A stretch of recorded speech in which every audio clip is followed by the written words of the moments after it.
Have you ever felt weird and needed someone with actual talent to tell you that it's okay? Good, because we got Felicia Day on the show today. Tell us why it's okay for us to be us. Today on Dude Soup. You definitely weren't looking at the you were right looking camera. at the other camera. But that's part of your charm. Yeah. You're weird, guy, You're and it's allowed. okay. It's We also endorse an it. audio podcast, so for visual viewers, I'm bad at looking at cameras. So, welcome to the show, everyone. Today's sponsors include Bespoke, Fleur, and Magic the Gathering Arena. We'll be hearing more from them later. But first, I'd like to introduce all my guests. Alana Pierce, hello. What's up? Elise Willems, hello. Hey, looking at the And- wrong camera, but the right one now. Order. And our guest today, Felicia Day. Hello. Hey, thank you for coming. Hello. How are you? For those who don't know who Felicia Day is, you've probably accidentally seen her in many things. The internet famous show, The Guild, Dr. Horrible sing-along blog, both Vampire Slayer, Mystery Science Theater 3000, The Return, Guild Wars 2, Fallout, New Vegas, Dragon Age 2. The list goes on of things that people may have stumbled upon. Or I love Guild Wars 2. Guild Wars 2, Zoja, very underrated character. You Very good also game. had a live-action little spin-off for that too, right? No, that was Dragon Age. I'm sorry, that's Dragon Age. That's right. Age. I wrote a character in Dragon Age, and we did a web series, and then they put my character in a DLC, That's right, which that's the they one. have not done again. So it's just cool. Yeah, Or that's maybe it kind was of they just didn't want to do it again. That's the first ever. It's too hard. It didn't go well. And Yeah. like, It I can't do that again. was way too much to do on the budget, I will tell you. Low budget filmmaking should not be making fantasy from scratch, but we did a good job. Yeah, no, I remember. I think I was working at Machinima at the time. Oh, yeah, I they think premiered They were it. the ones hosting it. That's yeah. why you can't find it anymore now, because they went under. R.I.P. Funny enough, because of how corporate takeovers and other things work, we are part of the company that now owns the remnant I of knew that. really So weird. maybe Rooster Teeth will surface the thing that I almost killed myself over. Or you almost they'll put it killed back. yourself? Oh, for sure. Like trying to make that. We've been trying to make an hour kind of TV pilot for like very little money. I can't say how much, but it was probably a 20th of what an episode of Game of Thrones is. So it was hard. It was Game of Thrones is a big budget, though. Yeah, but the average television show is probably like $3 to $5 million if you're doing like An episode? fantasy, and a fantasy show. Okay, for yeah, sure. that makes sense. Even comedies though, because those people make a lot of yeah. money. Yeah, it's millions of dollars, guys. So what you're getting right now is a bargain. Well, you're in an interesting world because you have an online life, you have a Hollywood life, you have a book life, many other things that we'll talk about. But how does that go about? You were just talking about you're pitching shows and you're constantly working. You're a producer, you're a writer, you're all these things that are very well respected in this industry. But how do you straddle that line going between those two?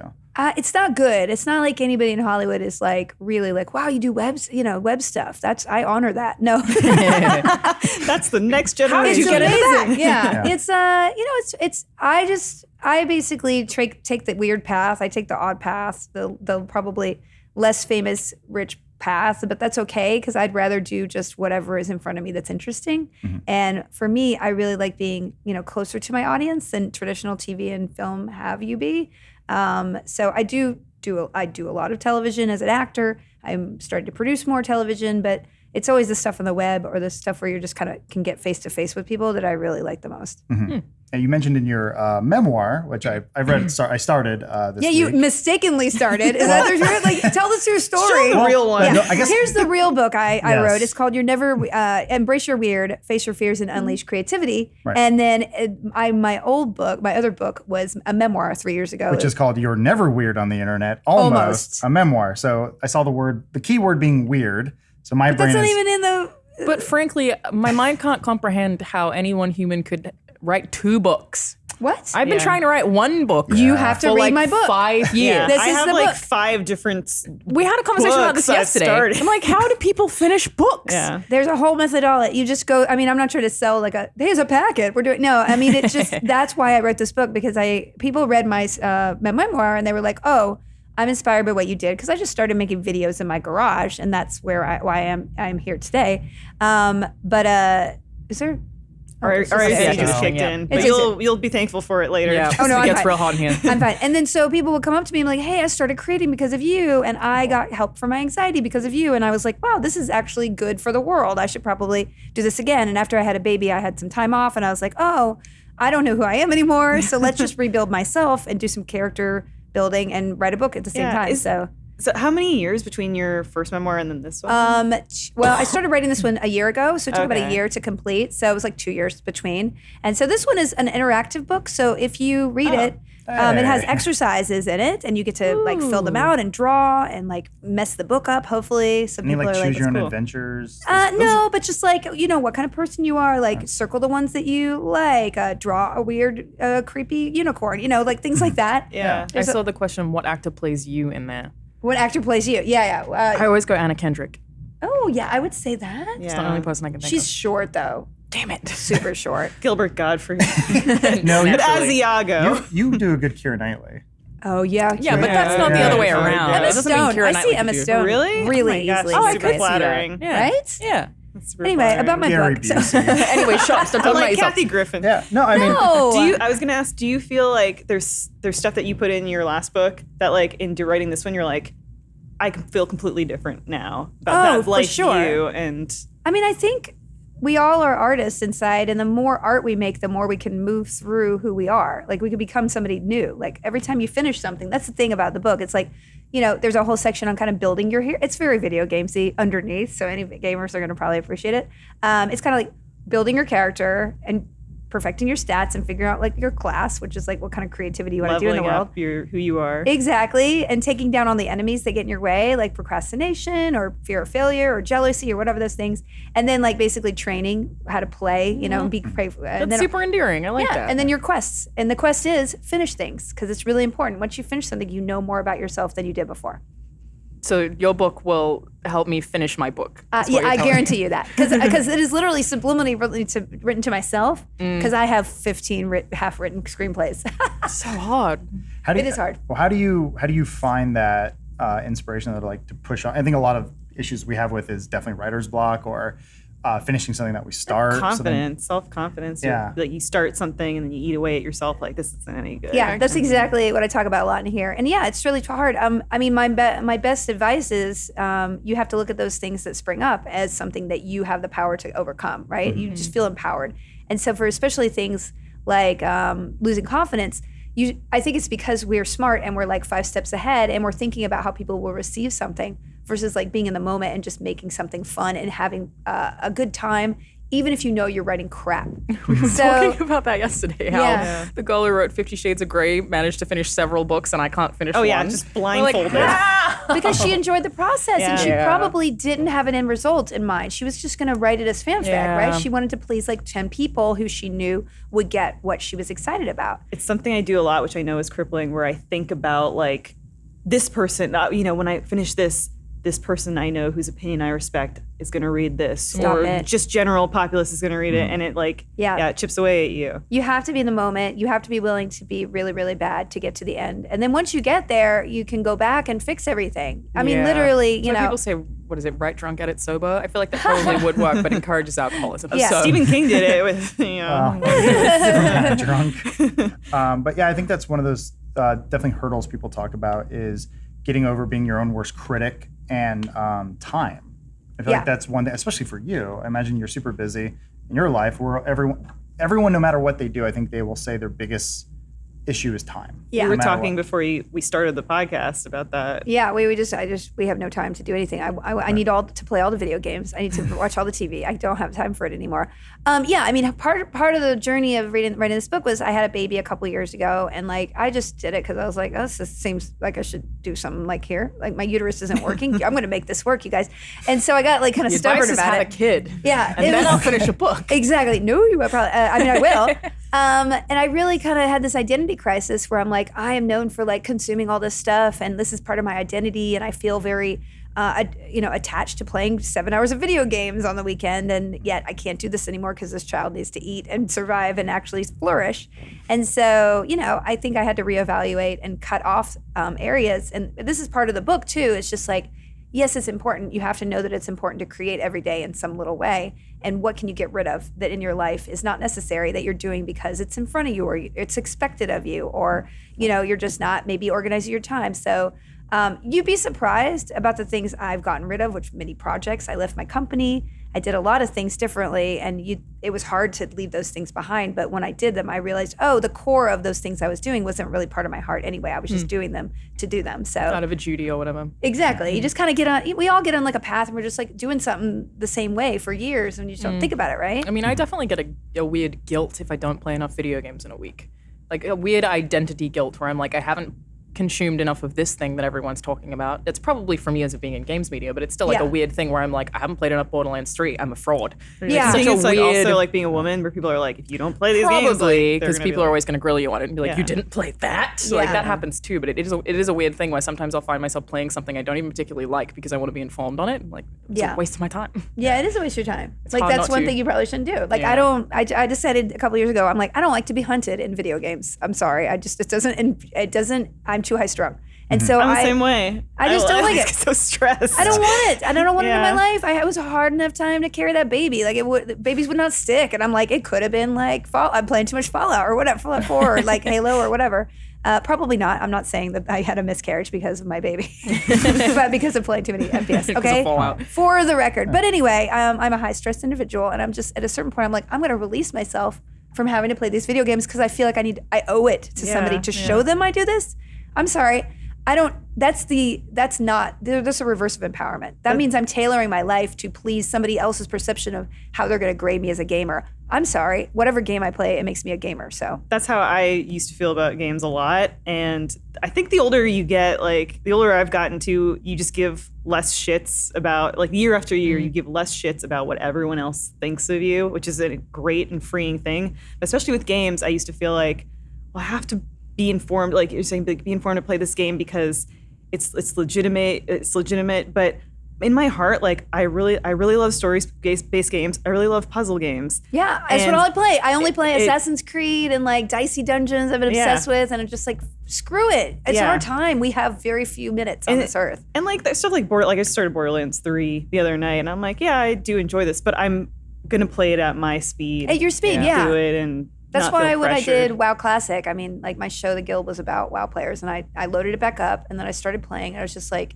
oh, I know how much work this will take to get me a mount. I don't have the time. I don't have the time right now. I didn't start it because I get really addicted to MMOs and it's like I can't yeah. take that blow right now. And then I started yeah? playing Minecraft again, and here I am. It's all I can think about. It's all I can think about. We were talking about that earlier today. There's so many good things coming out soon. Outer Worlds is one I'm super excited Very I about. excited really about want to it. play that. Control DLC is other stuff, but like Last of Us 2's trailer just came out In and then February, right? and then they announced that the remaster for PS4 is coming to PlayStation Plus. And I was like, oh, I never played the remaster. Maybe No. I should not Play replay. Luigi's Mansion 3. I'm- It'll be so delightful. I started Link's Awakening, which I Concrete never played on Genie. Game That'd be Boy, good. and I was that. Concrete Genie, it's another game that's coming out really soon. man. I think just looks yeah. adorable. Someone sent me that, I think. It looks delightful. The Star Wars game, the Jedi Fallen Order, looks pretty cool. I know there's Ghost Recon is pretty. I mean, the co-op is really fun. Yeah. we're lucky in this job that sometimes we have like paid like work campaigns and stuff where they're like, hey guys, we're doing a sales video for Ghost Recon. We're like, oh darn. I know. It's just like I did. Yeah. I did a. That's how. I had played it before, but then I really got into it because I did like a branded video. And first of all, I love making videos. It's like, thank God I get to make a video again. And then I was like, hey, this is. I only wish they did a Ghost Recon just like that, but in a fantasy world. Like Assassin's Creed in Ghost Recon would be like the best because then I could kill. I don't really like killing other real humans, but if I'm killing an orc or like maybe a human who is from another like weird, Or an evil cardinal. an evil cardinal, always doing exactly, or Some an sort of ogre. bishop, if you will. Exactly. Then I'm like, I'm great because I love Assassin's Creed Origins so much. It's so That game's great.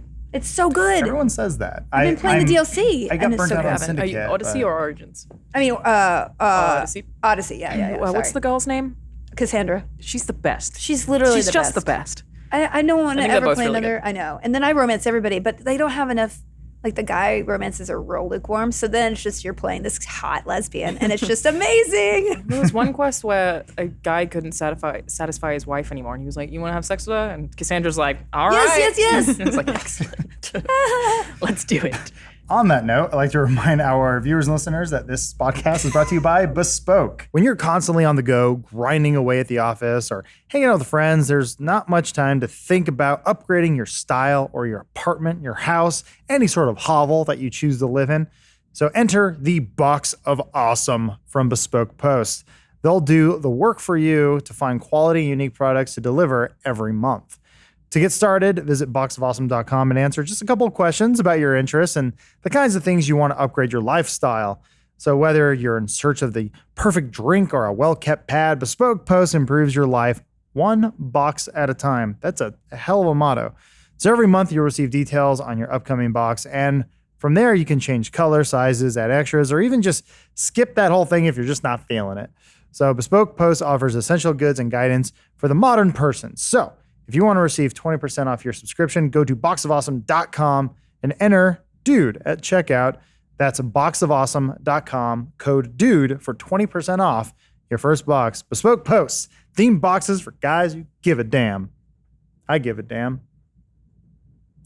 Thank you, Bespoke. Did Hell of a segue. Box of Awesomeness? Is that what No, box being? my maternal slang clock for- is going off that we have to do an ad read. Sorry, I feel bad for cutting into you right It's, there. it's the whole podcast. It's what we do. Doesn't matter. So many ads. So thank you, Bespoke, for sponsoring this podcast. We're back talking about all things video games, movies, all sorts of books. I know, right? Reading hard. I love reading. I do Yeah, too. I'm finally read on the more. 7th book of the Wheel of Time series. Oh, Robert Very Jordan. proud to This, announce. the last one or seventh? Seventh. No. Yeah, There are 13. so many more to go. But he made it to die, 7 right? after 3 Then they years. picked He it up? died, and Brandon Sanderson finished And it. I started Yeah. reading it because I'm a big Brandon Sanderson He's fan. amazing. And his Yeah. son also worked on it too. Yeah. Okay.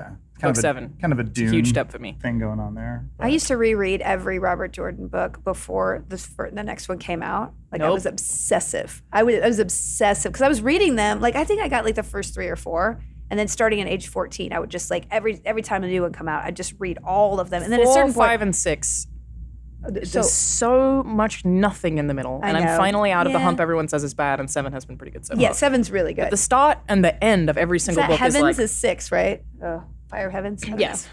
know. That was when it started to pick up again. I Yeah. like that one. Do you remember having time in life to reread a book? I know. Like you're No, saying, it's like- ridiculous. It's ridiculous. People rewatch TV shows or video games. I'm like, what do you... People will be like, do I just anything else. re-binged Supernatural. I'm like, that's a lifetime. Yeah. That is a lifetime. What did you It's not do? even done yet, Yeah. right? No, it's, I don't it watch doesn't a lot last of TV years, because this it makes me feel guilty. I have this weird thing where if I'm watching TV, I feel bad because I'm not doing anything. Yeah. I can't That's watch not TV unless I'm proactive. with friends Yeah. or That's with a someone gamer I see. thing, right? Because I don't I think so really. because you don't have a sense of accomplishment. yeah, you're not feeling like you're. I mean, you're really not accomplishing anything, right? But you feel like it. When I play a game, I always feel like I'm doing something productive. When I watch TV, I can't do it because it makes me feel bad. Like I'll be like, I'm not accomplishing anything. Right? I would rather my baby play Mario Kart than like watch television. Like when she gets old enough. Probably activates more things in your Right, brain. right. Supposed to. Doing, yeah. Yeah. It's less of a vegetative state, I guess. But like, I Yeah. was always guilted playing games as a kid, so that's why I have that Yeah. internal thing of like, you're wasting time. Games are rotting your brain. It's Yeah. the literal I'm the opposite same. for me. I am the exact same way too. My parents introduced me to video games because my mom found these like math games. Math So- blasters. Maybe I don't remember what it was. All I know is that there was this character who would say, "We like our eggs scrambled," and I remember that really distinctly. Don't know That what might it be is. some weird Australian. Some math bullshit. Have you ever met Mavis Shareware. Beacon? Mario teaches typing. Maybe I don't know, but I think like because of that, my relationship with video games was educational from the get go. Yeah, me too. was always That's the how other my way mom. around. I was homeschooled, and my mom was like, "Here, you guys will educate yourselves. Go at it." And they were like, Yeah. "Yeah, we're gonna play all the RPGs we could get our hands on." Yeah. Oh man, that's- Educational. Ours was always. I had a weird psychological raising because it was like, hey, we bought you a PlayStation. You're gonna enjoy it, and they're like, your grades are getting bad. Take it away. And I was like, but that I don't think that's what's Again, I had causing- the opposite, where my parents were like, "You finish your homework, now you're allowed to play a Nintendo Oh, man. 64." I- So it was used as a reward. It was for like a me all the drug time. habit for me. I would have to sneak a console into my bedroom at What? night. I bought some third party. Why did they buy you one? Well, I had to borrow from a friend. What? I had a friend who modded Xboxes and stuff. That's how I played through Halo 2. Was I had to hide it in a drawer. And look what you did with yeah. your life. See, this is my And point. it's So, good point. like my daughter, like I'm trying not to be like I really have a problem with. I'm not a big Disney fan. I'm not really into. She isn't watching TV yet, and I try to do gender neutral. Everything's gender neutral.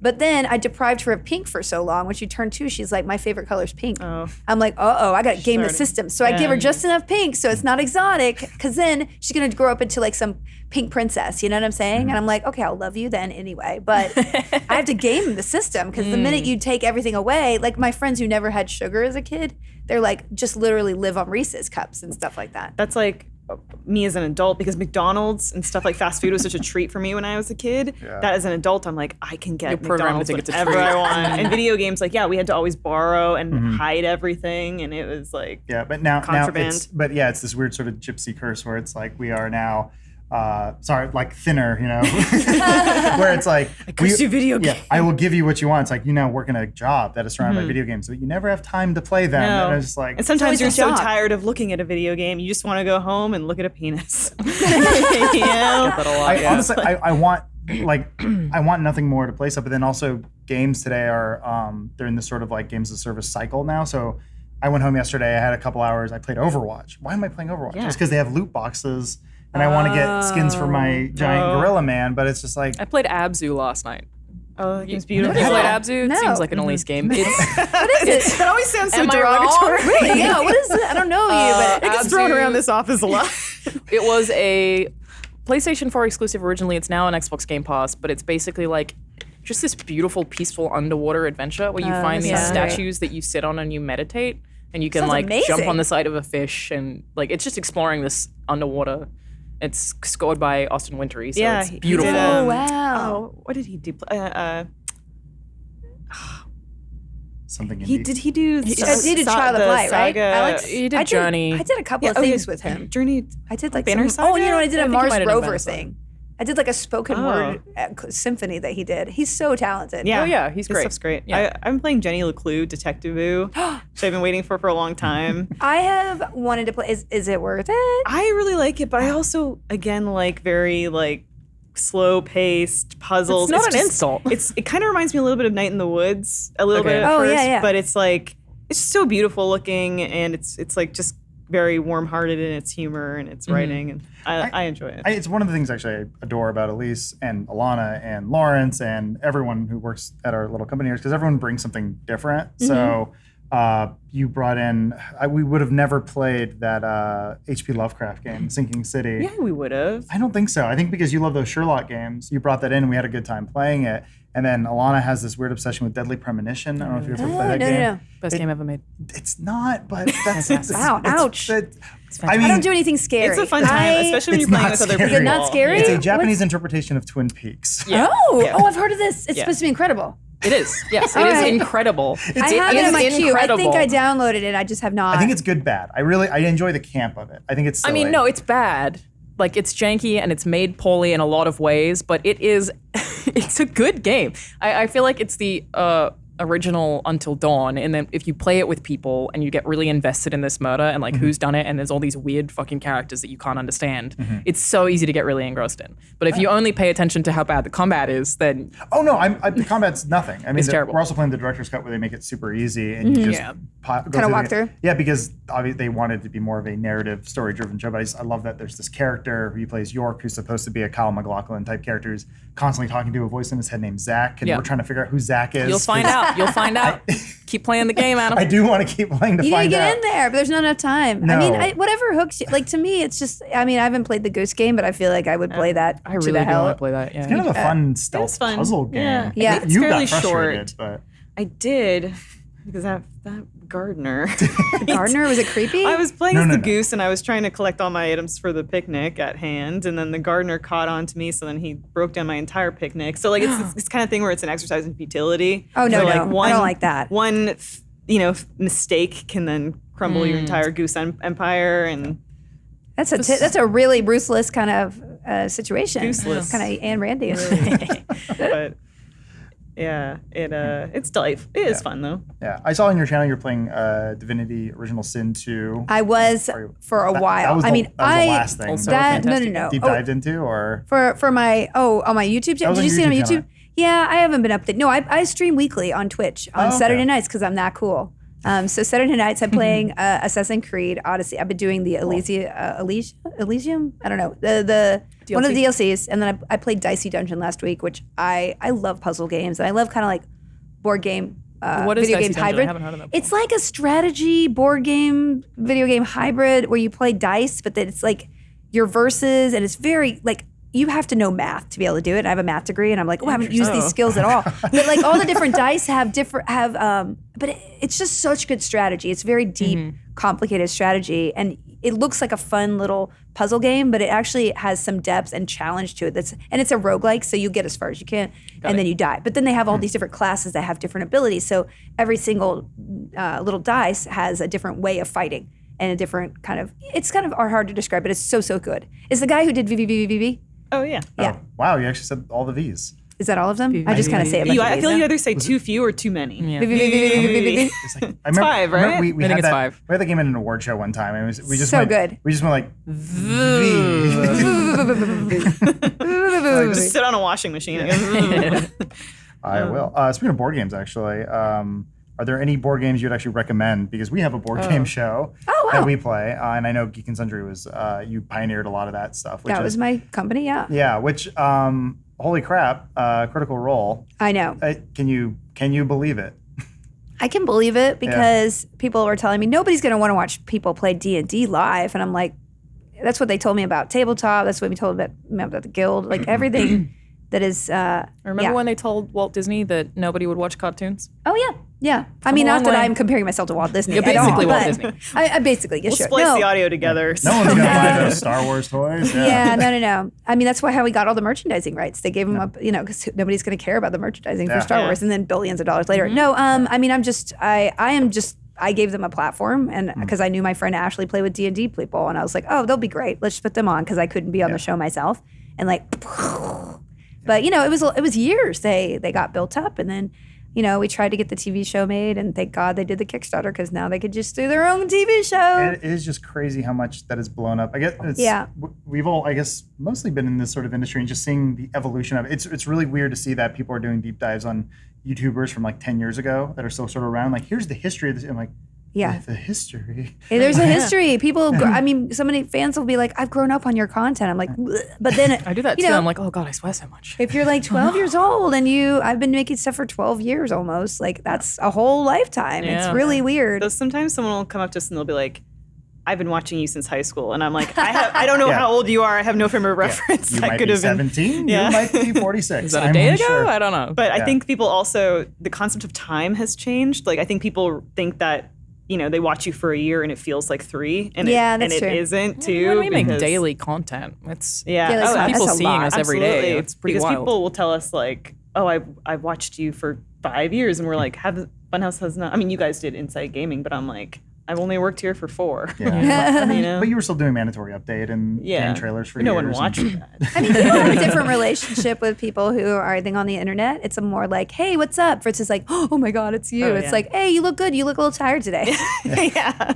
Get that a Smile. lot. Get that a lot. That's one thing I think we've noticed sort of being in this industry is if you're so this is it's more of a question for you because you are on both sides of it. But like when you're on the internet, typically people go, "Hey Elise, how are you? How's Benson, your dog? Yes, how was yeah. this thing that you did?"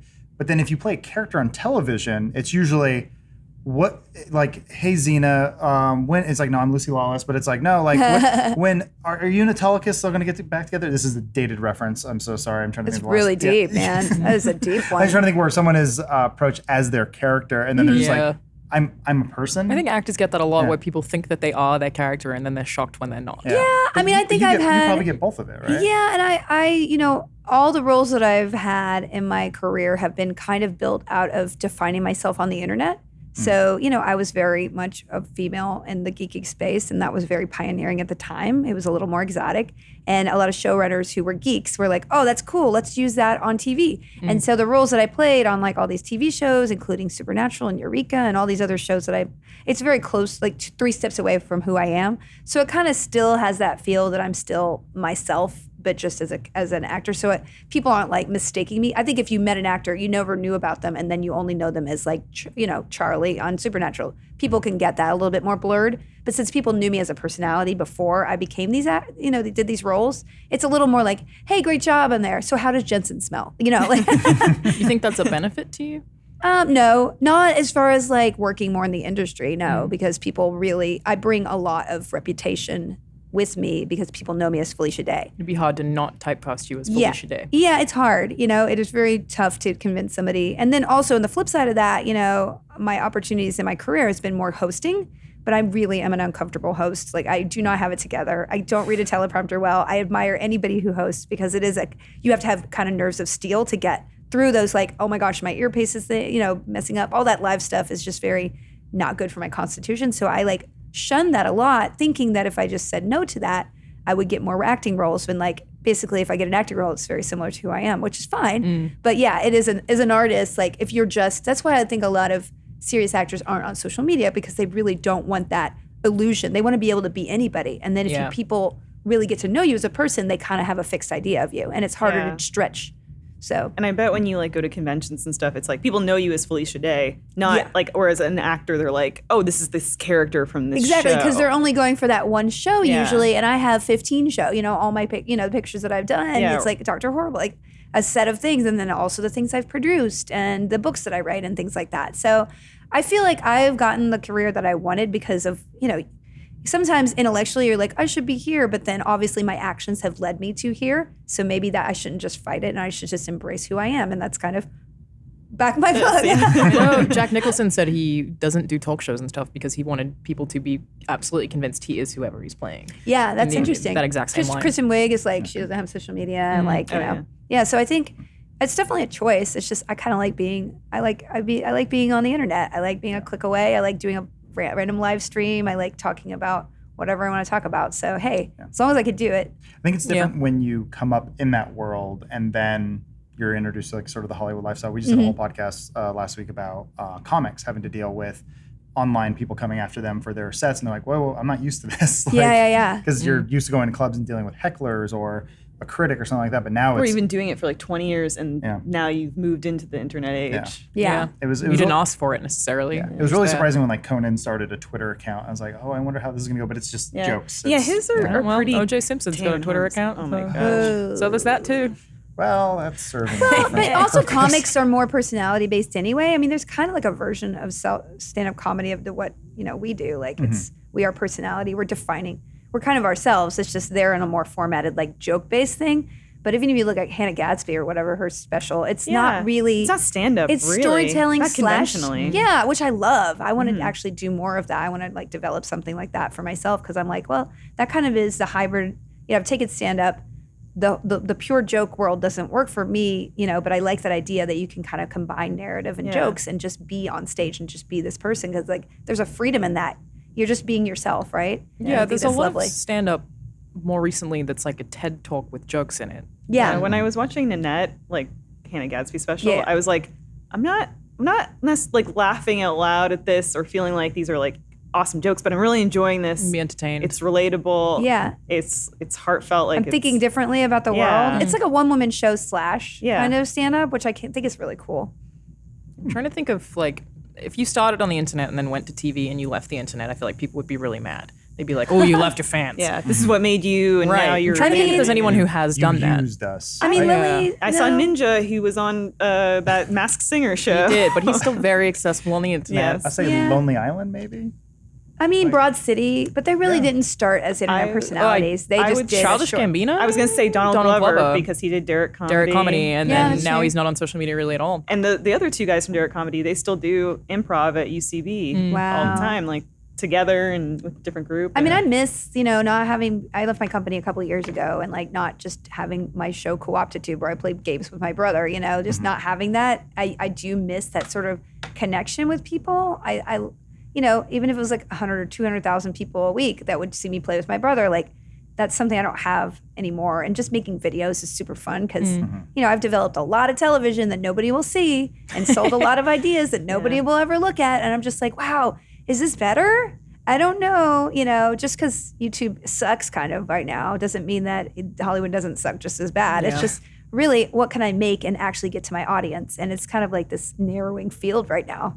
Yeah, even on YouTube it is, for sure. Yeah, YouTube is just, I don't even go there to watch stuff anymore because it's just like the way that the algorithm just keep trying to make crazy you alt-right. stuff. I know. They're just so committed to it. That's just so hard. They want you to click the right alt. Yes. We talk about this because like, I don't ever feel like it's my personal goal to be like, I want to be big on YouTube or I want to have a huge TV show. I just want to make cool stuff. And then whatever the best way to deliver that to people or the way that I have access to deliver that to people, I want to do that. And right now, like YouTube, because I'm a nobody and, everyone can be on YouTube. You're a somebody. But maybe Daily Motion if I'm lucky. Oh my gosh. Hey, Vimeo, if you're listening. Yeah, but it's sort of like what you have. And I kind of wonder for you, like, do you feel because you were very much a self-made person where you made your own opportunities and pursued them. Do you feel like you're still doing that, or now it's more coming to you? Oh, 100%. I think the last couple of years, just writing this book, I wrote it because I was frustrated because I was kind of I was kind of caught in this Hollywood system of like, and then as an artist, if you have so many gatekeepers that you're trying to please to get your art out there, you start to betray yourself. You're like, okay, I need to game the system. What will they like? And then it's like, do I even want to do that show? Do I like this idea? But you're trying to get so hard through the gatekeepers that you just start only pleasing them.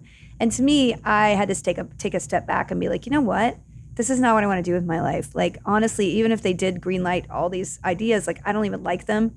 They don't like them because they're not authentic. I just want to tell my authentic stories. And that's why I wrote the book, to really get back to who I am. And the process of it really helped me rebuild myself in a way that it's like, yeah, I just want to make things and reach the audience how I make it. And if it's just streaming on Twitch, or it's like another book, or if it's like doing podcasts or whatever, like that, it will be much more satisfying for me as a person versus like, I need to play the system to get in with a clique that I don't even think I fit into anyway. Because for 2 decades, like almost 20 years, 17 years I've been in LA, like I've never been accepted there, Yeah. It's like, it's because I became kind of worked around the system. They kind of had to acknowledge me. And some of the cool writers were like, oh yes, I like her, put her on the show, but like, I'm never getting anything through an audition. And I don't know if you ever felt this way, but I do feel like when you're making stuff on YouTube, or that's your origin, there's this cloud hanging over you of like, well, I'll never be legitimate as a creator unless I'm like in a feature or doing a feature, or I'm doing TV. Like this isn't real. And that can be kind of like something that I know we try to shake ourselves out of that headspace. Yeah, because I think everybody in Hollywood's always looking at something they think they'll make them happy. And I want to talk about this in my book a lot, like if you're always just gazing over where you are, like what are you doing? You're just literally walking blindly towards something you don't even know you can get, or you'd be happy doing. I mean, in the book, I really talk about the process of creativity, and like a lot of us think we want to be creative in a certain way, but we don't do the work to do it, like to get there. Like, it's really not, like, sometimes I would be like, I would love to be a star and get an Oscar. I'm like, would I really want to do the work of an actor who's in an Oscar-winning movie, and they're doing all this accent work? If you're Daniel Day-Lewis, you have to build a cabin. Yeah. Like, do I want that? Side of the Living set. it. Yeah, I don't know if that's really what I want. That doesn't mean I can't be an actor, but it also helps me redefine who I am, right? Yeah. We kind of need to check ourselves on that stuff a lot too. Because like, to your point of like people wanting to be just a famous YouTuber or whatever, whenever someone asks me how to get success on YouTube, I'm always like, don't think about it that way. Make the stuff you want to make what you like making. Don't think, I'm going to be the next PewDiePie, because everyone can see through that. They'll be like, you're just trying to get popular. What the hell is this shit? Like, it doesn't work. You're trying to follow a formula that doesn't exist. It's never going to happen. Yeah, that's you what have to I do it because you like it. Yeah, I talk about that. That's exactly the message of the book. Like, really figure out, what do you want to incorporate in your life, and as a creator, and what, how do you get it out there? It's not, you can't measure success by other people's approval of you. And that's kind of what the trap, again, it's Hollywood. I could trash Hollywood all I want, but there's the flip side of like the online world is like, for many years when I launched Geek and Sundry, my self-worth was based on how many views we got on these videos. And I'm just like, some of them were great, some of them were not as well received. That doesn't mean that video was not great. I'm proud of all the stuff that I had my hand in. Some things could have been better. We did our best, but to have my whole self-worth based on like how many thumbs up I'm getting or hearts on Instagram, like, it's very, very toxic. And then again, it makes you kind of leave I yourself. really want Instagram to get rid of likes. Yeah. I do too. They have Isn't done it that in some happening? countries. They I think said in they're Canada. doing Canada, it. I think Yeah, it's a thing. like that sounds amazing because Yeah. like I just always think about kids. Oh, children. Yeah. They're like, well, I have more likes than you. I can just see that happening and how awful that would be for people's sense of self-worth. Well, Just it's kind of the insane. analogy. I had this analogy that I kind of think about now with social media. It's like you're sitting in a car and you start to paper the windows with pictures of yourself on the outside so people think you look really awesome. But then eventually you're papered all the way over and no one can actually see who you are inside because you're alone sitting in this car behind all these pretty pictures, but there's nothing real about that, right? Yeah. And so that's what I feel like.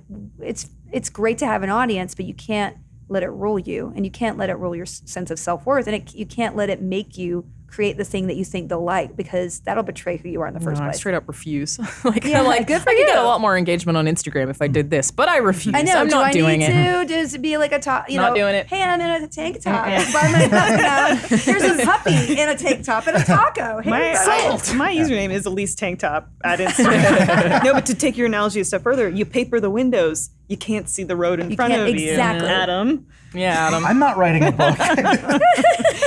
I know, like, for actors specifically, I always think about it must be crazy because everyone you know is your competition. Like, in some cases. But the weird thing is, like, I can go to an audition and there's 7 redheads out there, and we're not the same person because our hair's the same color. Right. And so everybody has an essence, and that's the great thing about acting is that you're rejected for truly who you are. Yeah. Like, it's like, oh, I'm sorry, your vibe and the way your voice speak. Listen, I You hear can your be voice. completely out of your control, which does seem a little bit Completely. nicer. Like, Yeah. I was too tall. Yeah. It's you not. It's you or think you it would smell be nice. real bad. Yeah. You know? On that note, I do want to talk about your podcast. Get that to in a second. First, I want to remind our listeners and viewers that this podcast is brought to you by Fleur. So smelling good is just as important as looking and feeling good. In fact, I would argue, as I have before, that it is more important. In fact, the most important. Smell has been called one of the 5 major senses by very smart people in lab coats. And as a scientist, or at least a fan of them, I'm going to trust those people and what they have to say. So you better believe what they have to do because they have PhDs and I don't. That's why we are sponsored today by Fleur, who has one of my favorite scents, Greylock, which I've received many positive comments on from passerbyers, people on the bus, subway, other forms of public transportation. You wouldn't believe it. Fleur makes great smelling, non-toxic perfumes. Unlike other fragrance companies, they're transparent and they tell you every ingredient that's in their perfumes and why it's there. So you get a good scent made with clean ingredients, and the sample process is just plain fun. Who doesn't like spraying lovely little sample smells on them and just saying like, oh, this is good. And if you don't like it, you're not going to buy it. That's the best part. You just run out and go, hee hee. Anyways, go to fleur.com/adudesoup today to check out our curated selections and get 20% off your first custom Fleur sample set. That's fleur.com/dudesoup to get your first 3 Fleur fragrance samples at 20% off at PHLUR.com/dudesoup. Thank you, Fleur. Thank you, Fleur, for sponsoring the podcast. So we're talking about all things Hollywood, acting. You said everyone's your enemy? Yeah, I get the impression for like I'm your enemy? some actors. Well, I'm not an actor, Okay. but for some actors that I'm close to, that people will be like, it's so hard knowing that every person who walks into that same room you could be friends with, but they're all your competition. It just seems like that would be exhausting because I don't feel that way in games media. I do know some like actors that they go to like auditions and it's the same because they always get cast in these certain type roles. the same people. They have friends that they've for sure. made because I have a lot of always friends. the Kate same. Micucci and Ricky Lindholm are 2 actors. I used to audition with Kristen Bell a lot.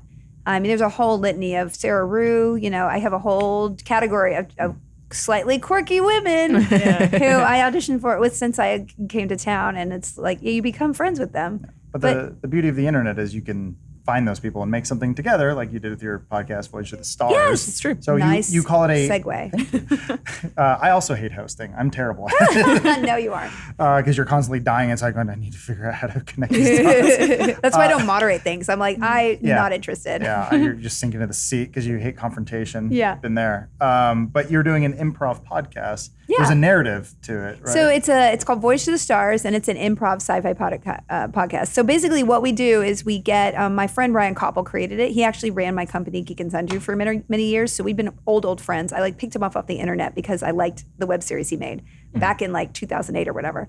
And so he and I have been close friends. We're business partners now. And last year he came to me with this project. So basically, he writes a story outline for the episodes, and we kind of know for each log okay, you're going to be on the bridge of the ship, and you're upset about the fact that you stole an alien from and then this other guy's going to try to get the alien and use experiments on him, and then go. So and then at the end, you guys are going to break apart, and then you're going to get in the space shuttle. And I'm just making a terrible example up, but anyway, so we have loose story points, right? And then we just go. Yeah. So all the dialogue is made up, but we kind of have the story narrative, which is great because it's this weird hybrid of being secure but also being able to play versus a lot of improv. You just meander and you're like, how am I on Mars?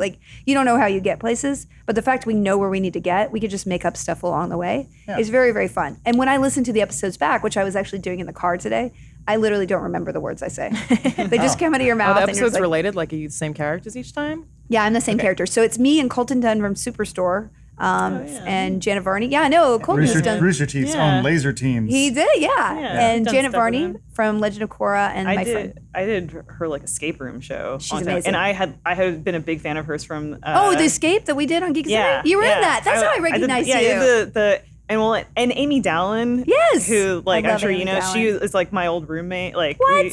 and my husband and I like when Oh we my lived in God. a townhouse. Like Some small Amy's, little geek world. it's one of those weird things where like obviously like we both were friends before we ever did anything on YouTube, but now when I see like Amy do, I'm like, Amy's doing all this stuff. Oh yeah, like, she's always so busy. Yeah, she's I the love her best. so much. Yeah, I want to get her on our board game show. You got to. because- She's good. She's good at comics too. Like She's she the knows best. comics more than anybody I know. I feel like I've been talking to a few people about like narrative podcasts, and it seems to be, which is basically just a radio play, which have existed for over 100 years. Yeah, basically. yeah. But like that seems to be where it's going. At some I think it's point. going to be going there, and then it's going to be saturated like web Yeah. series, Yep. and it's all going to collapse. I mean, and- podcasts in general right now, it's an oversight. It's ridiculous. It's just funny that they're like, hey, podcaster, it's the thing to do right now. It's like, they said I that. didn't want to do a podcast 5 years ago, so I'm like, it's been done, guys. It's yeah. saturated. And I was like, damn it, And Felicia. now Conan's on for Variety. Yeah. because he's He doing a thing. revolutionized, just like Quibi Yeah. revolutionized short form narrative. It's kind of what you're talking about before earlier, though. It's like how YouTube has sort of become this pseudo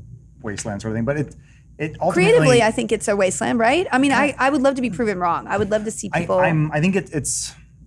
I have many different thoughts on YouTube. Please feel free to chime in anytime. But like, it's weird how creative content can be dictated by just a few rule sets. yeah. And we made a comment about that a while ago where I remember I saw someone who, I hate when someone feels forced to make a video 10 minutes. You know what I mean? Yeah. Because they're like, I want to hit that third ad break. And I'm just like, that is creatively stifling you, or I mean, it's it is the forcing you opposite to do something. of like tabletop. When we launched Geek and Sundry, I had this vision to do longer form content, and they were like, "No, you can't do that. Nobody, that's not going to work." And then the next year, they were like, "You got to do shorter content." I'm like, "But we have a very successful show," and then they changed it And then again. watch So time became the watch metric. time became it, which tabletop was Shane huge. Dawson did that. I think like him making those documentaries that were getting almost like I think insanely he high did watch that. time. I think he did as a in result response. of the watch time, because I remember when we were working with YouTube back in like 2013 and 14, they were like, "It's going to be all watch time from now on," Oh, it's which been is that long? oh yeah, I for think sure. it was even before Before that. I think It it was- was like 2011, 2012 or something. I remember they. It was like, after tabletop, because I didn't- remember yeah. they told me tabletop was too long. When I pitched it, I was like, I think this is going to work. And then I'm not saying it's because as a result of that, but I'm just saying it was after that, the year after or Yeah. whatever. I know there were so many, because we were working in sort of the Call of Duty scene and that sort of stuff, and people Mm-hmm. were just doing real quick clickbait stuff. But they would also put it in like pets and I remember that. Yeah, they'd put a gameplay video in there to trick people so that they'd get the top of, because they get the super high engagement. Yeah. Mm-hmm. They'd be at the tops of like Pets and Families or whatever it was called, and it was just like, so overall YouTube seems like it's engagement, and then we've seen other things here where like YouTube's like, we're focusing on satisfaction. Like, what the hell does that What does that mean? mean? For a while, I know don't it know. was like It's so nebulous. referral. I don't know if that's the right word, but it was if someone would watch a video and then click something else and Yes, recommend it. yes. If you did the recommended, so then it Yeah. was like this whole It'd shenanigans. be like, where well, we you're had to keeping do them on the thumbnails. site, flushing them through things. Yeah, it's just, and that's there again. You have this thing where it's like, okay, I need to cater to the platform and the gatekeeper, not cater to my own creativity. And so, Absolutely. Like that's why we're not really getting there aren't just tons of popular short films on YouTube because No. you can't headline a short film or thumbnail a short film in a way that's going to succeed in the way Logan Paul They also does. No. basically killed animation by Yep. doing that. A Yeah. lot of great animators are just sort of gameplay channels now. Yeah. I'm We'll like, See, that's like sad. the odd concept short where somebody like, you know, even years ago, like Power Rangers, dark Yeah. gritty Power Rangers, Mhm. but Or like the those parodies are really even. rare. Even like Yeah. clever parodies and like, yeah, it's there. The lack of creativity is there because, I mean, essentially, you know, I went there and I tried to do premium video, and it's not like I spent a lot of money, y'all. I mean, but basically, when you have a vlogger making something in their bedroom, and an ad person can give them $30,000 to $50,000 and have a huge investment and return on their investment because they're getting so many more clicks and watches. And then, you know, I'm trying to make like TV quality stuff that's long form, and it's still getting a lot of views, but the proportion is not per dollar. So like the per minute per dollar thing comes down to like, you can't make scripted content. You can't make content with a big crew. Unless it's premium. Unless YouTube's funding Well, they it. don't even doing it anymore. Yeah, then, they're, yeah, they 'cause- stopped doing it. They're done pretty much, their- yeah. It's all becoming Premium content. Yeah, Free content. I guess it's just ad free now. That's what YouTube once read. Now premium is. Yeah. I mean, Like that's their movies has kind of gone to the wayside. Yeah. Yeah. And that's the other thing with YouTube too in general. Like I said, we talk about this for hours, but they cannot admit fault at any time. The system has to be perfect. Otherwise, they would admit that they're working on a flawed platform. Oh, I Yeah. get the impression that they don't understand their own algorithm. Yeah. Like pretty often. They're like, we Absolutely. don't really know Yeah. the I answer to that. It's really sad. I saw this whole article that somebody did was like basically the right-wing movement. I mean, all of this right-wing fascism and like populism is becoming, I mean, just Brazil. Look at Brazil. Basically, YouTubers elected that guy. And it's because of YouTube. And a lot of people YouTube think the world absolutely is flat now because radicalizes of it. people. It's insane. Like Yeah. it's terrifying. You watch one thing that's like maybe slightly conspiracy related, and then it's all right wing recommendations because I think they get a lot of watch time because people are angry about it. Yeah. Well, it's someone already did that. We did this whole podcast on it, the whole like pedo ring and like Oh, how wow. it just links to video and like once again, it's YouTube going, the algorithm is working as intended. Yeah. Crap. Yeah. People figured out to do other stuff with it, or that- it's doing things that we didn't mean for it to do, and they Yeah. can't say this isn't what it was meant to be used for. They have to just say we're working on it. You know Because that- they'll that open Daddy themselves of up to Five channel? liability, right? Like When you I mean, sign up with an account and you sign the terms of service, it's their platform, they own it. And Yeah. so that's the other thing too. When other people get upset of like, oh, they removed this or they did this, can't get upset at them because they own it. Yeah, And yeah, so yeah. It's But they also there's own no it. people's internet. to me, I'm always like, listen, my own rationale has been like, okay, yeah, we have the First Amendment that applies to the government. Okay, you can't come into my restaurant and just start yelling racial epithets at people, right? You can't walk into my house and take a shit on my floor and not expect me to kick you out. Exactly. So these platforms, literally, we're giving them our lifeblood, we're giving them our creativity and the minutes of our life in order to get them engagement on this platform that a very few people are making billions of dollars on. And so, I mean, we're widgets, and it's actually the more jaded I become, the older I get, because I'm just like, I know the podcasting world. I see people are just using people to work for nothing and doing podcasts, and then they're building their IPO out, and they're going to go and sell to a big company. Those guys will disappear. The promise of these creators is going to be crushed. Rinse and repeat, and it'll be another platform and another platform and another platform, Yeah. and it's just like maybe I've just done this too long, but I'm really bitter about it. I'm like, I don't want to give you my lifeblood. I don't want to give you my creativity unless I'm going to get something out of it, right? It's not going to get exploited or abused, what you're giving them. you know? Exactly. Yeah. I'm just giving them my personality in order for them to monetize me, and I'm just like, when are we going to wake up? Yeah. So let's just burn everything down and buy my book. It's great kindling. It's really good. Burn It's down real the paper. establishment. Well, you know this podcast is legit because we're already owned by a giant corporate entity. Yeah, let's read our third. We already sold out. Yeah, well, you We're know, just we all did. It's fine. But I want to thank you for coming by the show today, doing this podcast that is attributing to the downfall of humanity. No, this is a lighting show. Your And book's very uplifting. also, you can do good work within the system. You know, Yeah, it's we just try. like I think a lot of people have fun making YouTube content. Yeah. yeah, why not? Maybe exploit you a little bit. There is some. I'm a big fan of video essays. I don't watch a lot of YouTube content, but The John Green and Hank Green are like the saviors of Yeah. the world. Like No. they are amazing. I'm talking more like old Disneyland rides don't exist. Oh wow, really? I'm not Defunct land. I'm not a smart woman.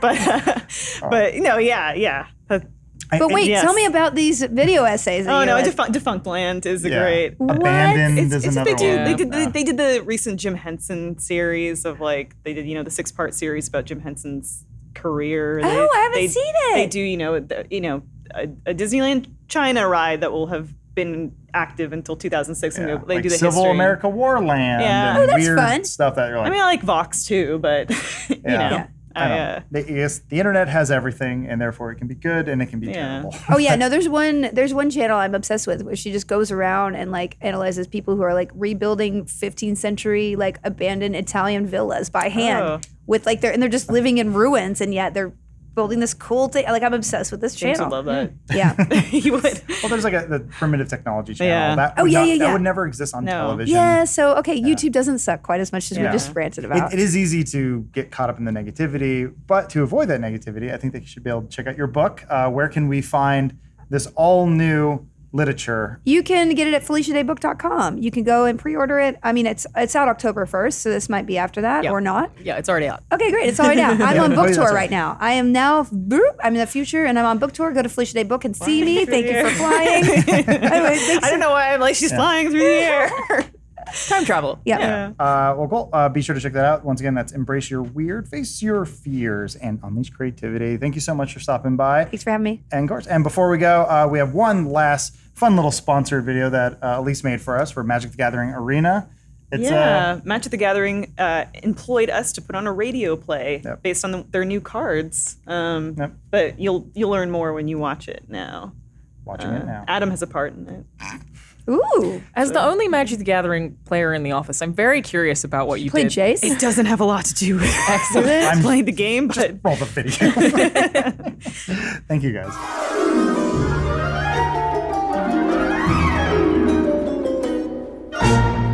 welcome to a special radio play brought to you by Magic the Gathering. I am here joined by my intrepid voice actors, James, Adam, John, Jacob, Ryan, and we are performing a special production, an updated version of The Apprentice's Brooms, starring a sorcerer's apprentice.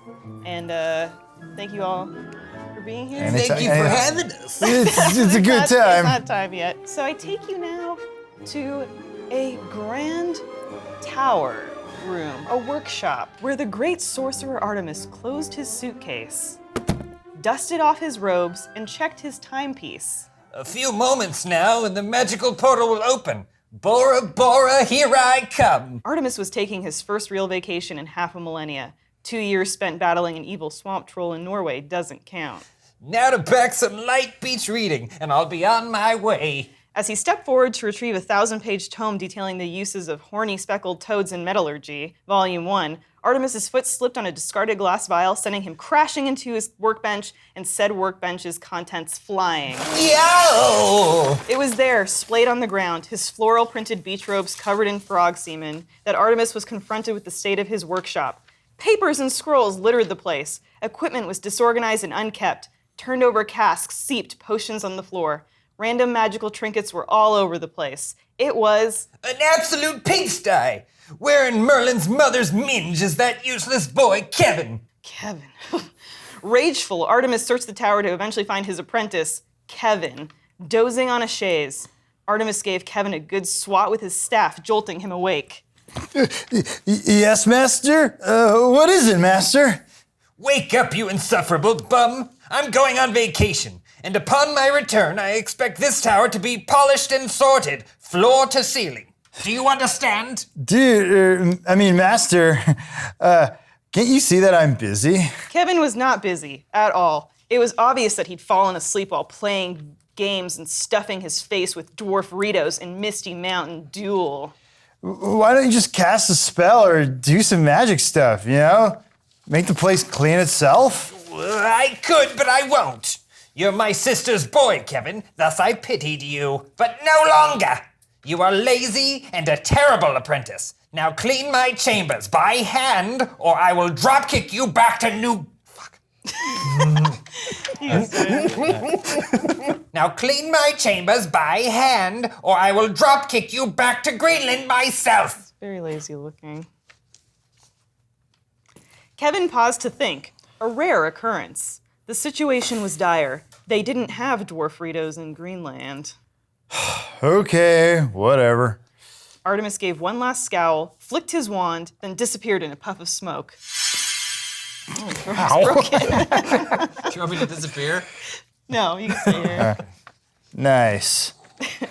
And so, Kevin spent the next 6 days playing games, sleeping in and snacking, without a care in the world. It wasn't until the 7th day, the day before which Artemis would return, that the reality of the situation set in. Oh, I'm gonna be in so much trouble, man. No way can I clean this place in a day. And then Kevin had an idea. Not a good one, but still. I know. I'll use the old man's spell book. And so, Kevin went to Artemis's study to retrieve the book. He found it under a sign that read, "Do not touch, this applies to you, Kevin." Naturally, he took the book, then went to Artemis's workshop. His grimy, cheese dust-covered fingers thumbed aggressively through its pages until he found the section he was looking for concerning household tasks. He read the words aloud.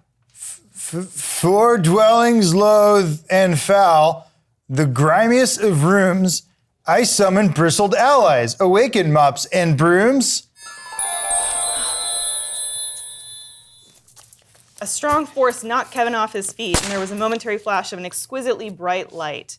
When his eyes adjusted, he looked around and saw the same old mess as before. Man, this thing sucks. Kevin threw the spell book to the ground. Hey, are you gonna pick that up, bub? Kevin spun around. Who's there?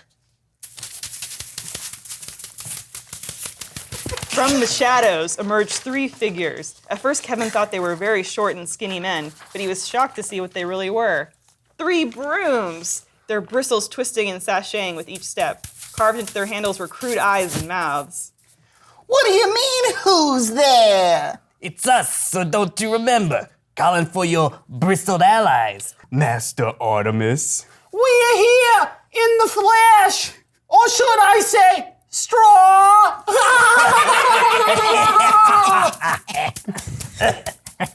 The brooms laughed, and Kevin felt very uneasy, but did his best to regain composure. They assumed that he was Artemis, and he dare not correct them. Oh yes. Of course. Magical brooms. I, the great sorcerer Artemis, have given you life. Now I command you, clean thy workshop. What should we do first, master? First, I know. We can sweep up the glass and sharp shards of glass.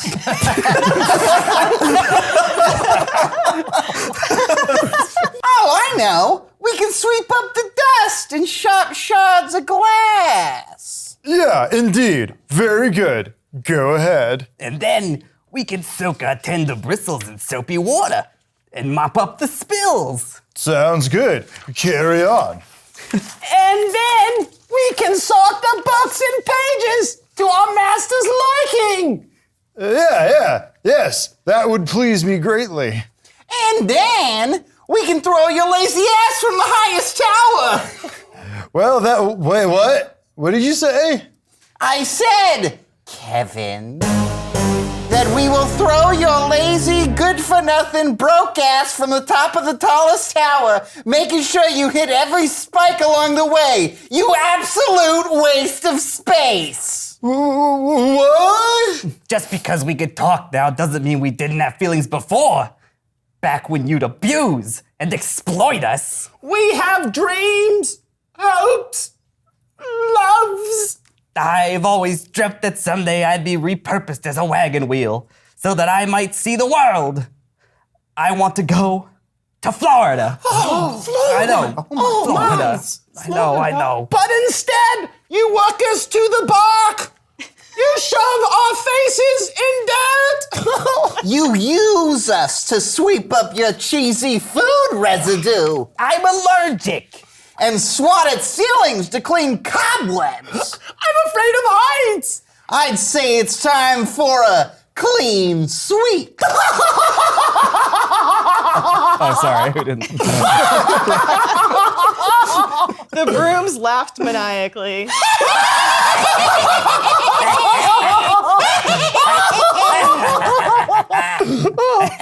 And raised to their full heights, cornering Kevin. Their handles splintered, producing stick-like arms that clawed at the apprentice.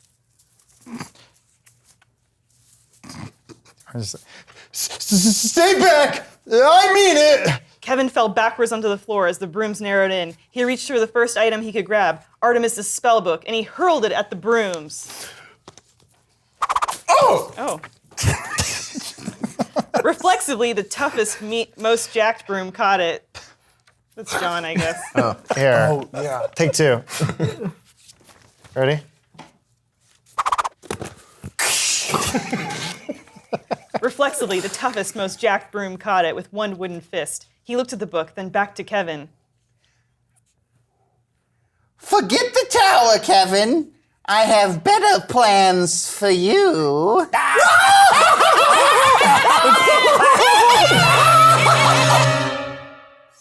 The next day, Artemis returned from his vacation. Kevin, I'm home.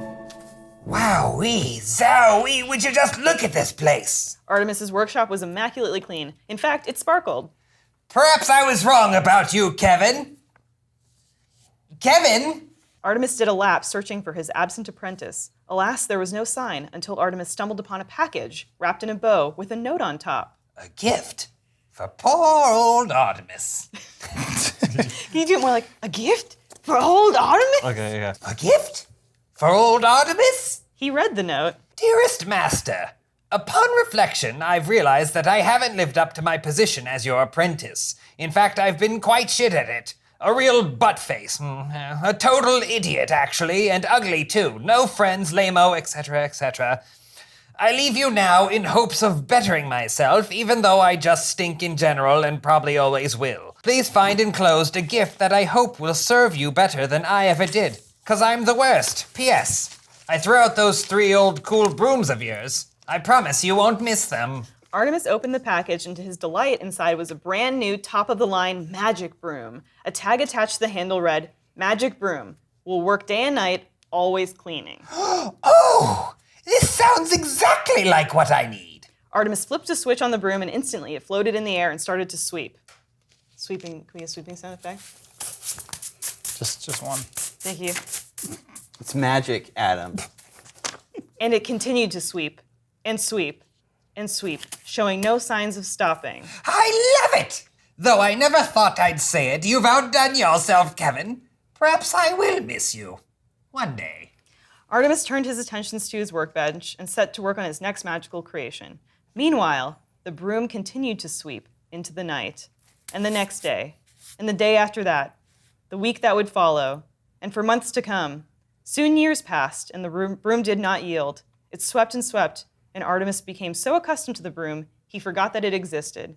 And not once did he notice the slight hint of cheesy snack residue that lightly dusted its bristles, or hear the screams, the silent screams, that also never stopped.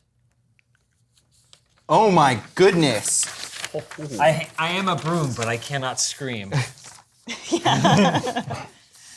That was wonderful. Whoa! Yeah, you guys are brilliant. Spooky! Give a round of applause for Hey. that. That was brilliant. Round of applause for the author. Hey, That was beautiful, you guys. hey, good That match. was Who dark. wrote this? Very dark. Yeah, jeez. Very dark. Yeah.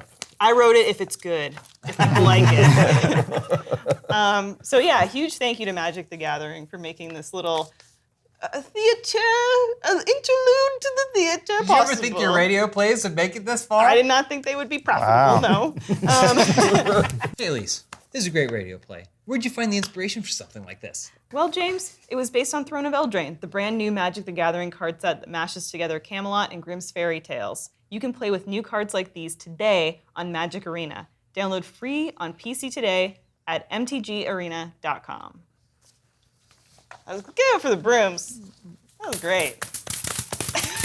I dubbed these free brooms. It's where I'm at, where I'm like, I obviously work for this channel. I like edgy humor, surrounded by edgelords all day. But Cut if you get too close. But compared to something like the Cosby Rapes and Saves, I just didn't think it was like, especially with stand-up, you have all this time to plan out your set, plan out your material.